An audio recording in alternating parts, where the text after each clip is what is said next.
In this lesson, we're going to talk about simple interest. Interest is a very common thing that you can run into. Interest is basically something that is either you're paying because you've borrowed money, or someone's paying you because they're using money. Interest is basically money paid to use someone else's money.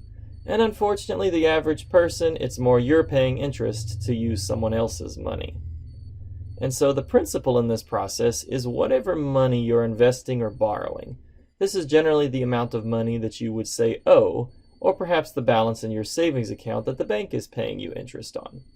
And then the rate is a percentage that's usually given as an annual interest rate, and we'll talk about how that works. Simple interest is used in a lot of applications, but often it ends up turning into compound interest, which we'll talk about in another lesson. Simple interest is your basic idea of interest is calculated simply by taking the principal times the rate times the time, and the time usually needs to be in years and R needs to be an annual rate. That's usually what we're given when we do this. Make sure that the units of T match up with the type of rate for R. That's an important thing we'll pay attention to in this lesson. Let's start with a simple example. You borrow $3,500 at 15% annual interest for 2 years. How much interest would you pay? Again, the formula is I equals principal times rate times time. And just like in the last lesson, all rates should be converted to decimals. You want to know the amount of interest, so we'll take the principal of $3,500 times the interest rate of 15% times the time of 2 years and see what we get. $1,050 needs to be paid back after 2 years. Let's do another example. Stacy, the wonderful niece, loaned her aunt, I say aunt, $200 at an annual interest rate of 10%. Wonderful niece. I'm going to give my family member some money, but I'm going to charge her interest. Okay, whatever. How much interest does she earn from her poor old aunt after 9 months? Let's use the formula again. I equals PRT. The principal is 200, the rate is 10%, and the time is a little bit different this time. She was paid back after 9 months. Now pay attention to that. We had an annual interest rate, annual means years, of 10%, but we were paid back in 9 months. So in this case, T is not 9. T needs to be converted to years. And this is usually pretty easy. If it's 9 months, we'll divide by 12 to turn it into years. If I do that, I discover that her aunt had to pay back $15 in interest after those 9 months. Next example. If you need to earn $170 in interest in 5 months with an annual interest rate of 6%, what principal would you need to invest at? I equals PRT. Now keep in mind that I was not told P this time. I'm actually trying to solve for P. This time I was told that I is 170. I'm not told P. I'm told that the interest rate is 0.06, and I'm given that the time is 5 months.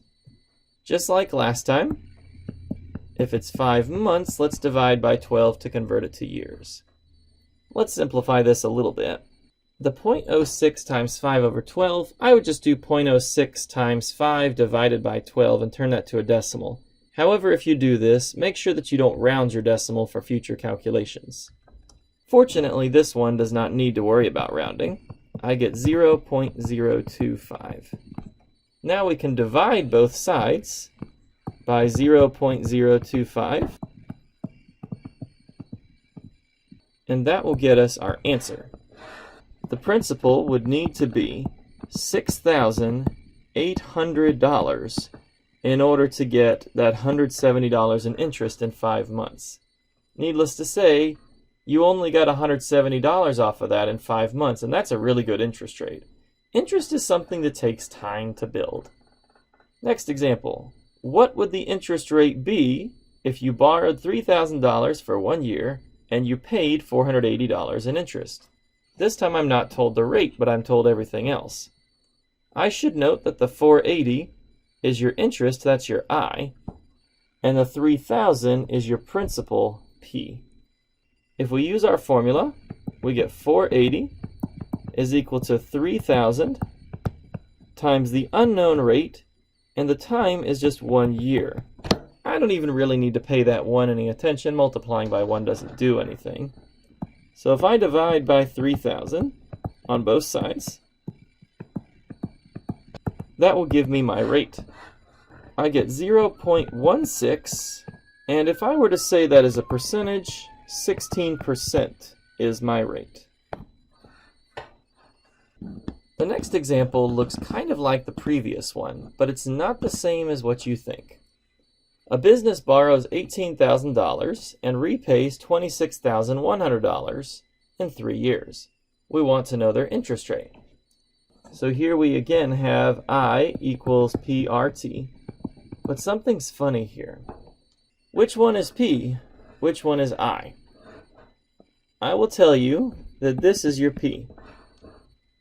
And I think kind of obviously, this is your T. But what's I? Is I the $26,100? No, that's ridiculous. That's more interest paid than what you borrowed. That does happen, but only in mortgages, and definitely not in a 3-year period. Okay, maybe in more than mortgages, but you guys get the point. It's unusual. Here's how you deal with it. That is the repayment amount. So the interest amount is actually the $26,100 that they paid back minus the $18,000 that they originally borrowed. I get $8,100, and that is the amount of money that they have to pay back in interest. Now with that said, we can figure out what the interest rate was. 8,100 is equal to 18,000 times the unknown rate times the time of 3. Let's multiply that out on the right side. 8,100 is equal to 54,000 times R. Divide by your 54,000 on both sides. And that gets me a rate of 0.15, or 15% was the interest rate that they paid during those 3 years. The next example is similar.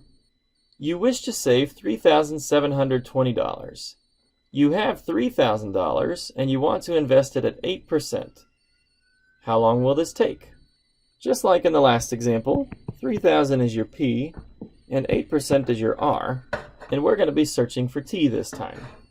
But also, just like in the last example, I need to calculate I by taking the 3,720 minus the 3,000 to determine that I'm looking for $720 interest.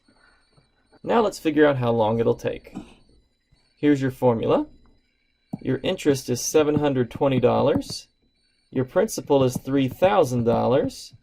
Your rate is 0.08, and your time is unknown. Let's simplify this. 720 equals 240 times T. Divide both sides by this 240. And you'll discover that T is equal to 3, and let's put a unit of years on our answer. So it would take 3 years to earn that $720. One final thing I want to note is often we put the letter A for this future value that we're referring to. So let me go back a second and point out these variables. The 3,720 is A. The 26,100 is A. That's the future value after the interest is applied. And so, as you might not be surprised, the future value is simply found by taking the principal plus the interest. But the interest, I, is equal to PRT, so now we have this P plus PRT will give us the future value. We can factor out the P, and we get P times 1 plus RT. This formula will come in handy for quickly finding the future value. Let's do a quick example of this. $10,000 is deposited in an account earning 5.75 simple interest, and we want to know the future value, the amount that will be in the account after 5 years. This will be a one-step go.